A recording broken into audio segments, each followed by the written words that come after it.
Hello ma'am अगी channel सिदा अमुक तरामुक चरी नसीगी वीडियो सिना कोइना ऑनलाइन दगी ईपीएफ की अमाउंट कमाइना विड्रॉल तौगनी हाबिगी डिटेल होइदोइनी दो अहानबदा इंपोर्टेंट होइबा पॉइंट खरा मदुदी कोइगी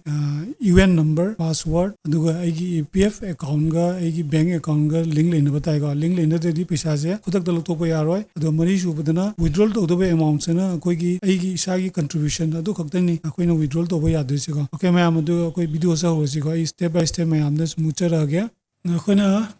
याना कमाई तौने बद एनी वेब ब्राउजर में हांगनेगा Hong मतुंग the Koyna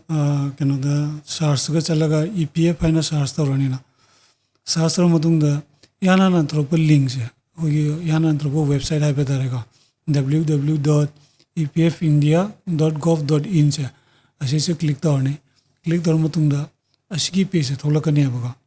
C page थोल अखोना से ऑनलाइन क्लेम है ऑनलाइन क्लेम से अखोना क्लिक तौरनेब सूमायना वेब पेज हम थोलकनीगा अखोना ओके तौरनीगा ओके तौर अखोई यूएन नंबर सिगना अखोई पासवर्ड से हापनेबा सूमायना यूएन नंबर से हापेबगा हापगा सिगैसिगा पासवर्ड तो अना पासवर्ड टाइप तौरनेबगा पासवर्ड से टाइप तौरगा अखोना साइन इन से क्लिक तौरनीगा कोई सूमायना पासवर्ड से हापनी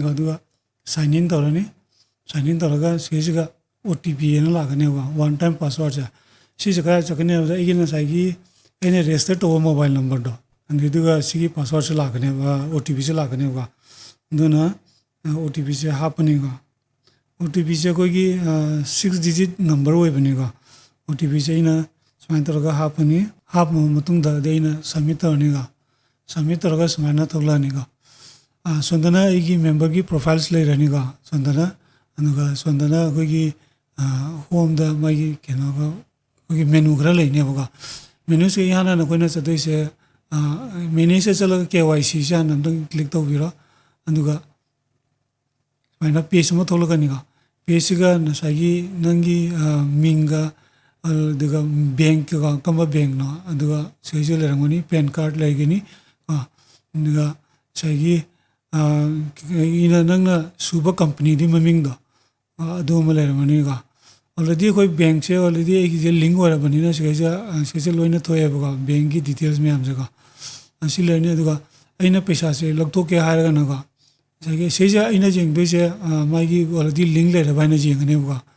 अद लिंक से लेर मतुंगदा अना से ऑनलाइन सर्विस चलनी अदुगा से क्लेम फॉर्म 31 से असिदा क्लिक तौरनेबा क्लिक तौर सूमायना पेज अमा थोलकनेबगा थोलमतुंगदा सेसिगा एम्प्लॉई नेम मिंग ऑलमोस्ट डिटेल्स पुनमक थोलनीगा पैन कार्ड नंबर बैंक की सेसिगा कोई बैंक की अकाउंट से वेरीफाई लेजा से बैंक की अकाउंट नंबर से हापतोइनेबा बैंक की अकाउंट नंबर हापसे नसाई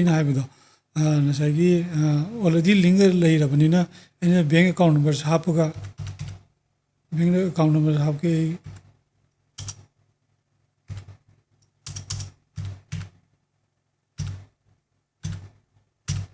बैंक अकाउंट नंबर से हापगा कोई वेरीफाई तौनेबा वेरीफाई से क्लिक तौरो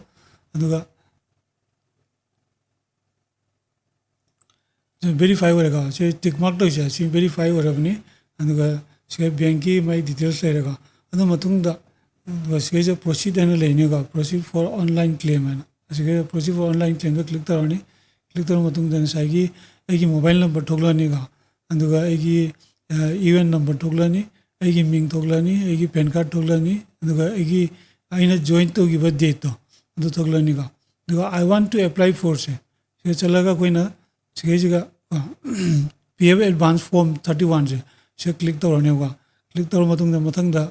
फॉर्म से मु सांगदरनेबा select service select service click तौरो नसाई सिगैसिगा लेरिसे सिसे कंपनी सूबनी कंपनी थोल कई कंपनी अनिहुम होब तारगदीगा से कंपनी अनिहुम की लिस्ट थोलकनेबा नंगना करम कंपनी की पीएफ तो लौटोकेना खनलीदो नंगना करम कंपनी पीएफ लौटोक्तनो क्लिक तौबिरो तौरगा से मथंगदा purpose for which advance is required से क्लिक तौरनी तंगा से सिलेक्ट एडवांस पैरा से पावर कार higher education purchase kari kara leina illness claim gasa ai already hane apply tawgrabne muga duna ai ga rate na tholi duna aina kari gumba illness ga yaragadi illness lain tawgadabani illness tawro amani illness tawraga ga se illness ki option la lakane muga amount for advance ga nang lupa kya paame da let's say nangi contribution jen sagi koi 72000 ina koi mana 72000 year ne mana ga and employee address ga nangi address se irani se ga nangi sagi duga select state kari galon select tarni aduga get mobile OTP se click tarne wa do moin OTP tharakane ba adu matung dei di nangi kino se confirm la oirani ba almost hajikdi jam tunu oibani ka numi kino da humni marini da oibani ga ado aduga sije loina loira ga anda ga ado nong ni madung da koina nangi track se claim to gen khaladi ga sejiga track claim status leina ga na click to bira duga status la kane ba nang claim to bu da samaina ina claim to gi status settle ore la kane ba samaina once you settle already means nang paisa phanga bane ga the decline already sejiga status decline la kane ga decline je mi gi langna ba yaw ga ando langna ba je kamain to yabda ogi paisa gi kino ta ba gi na bank gi account link oi da ba di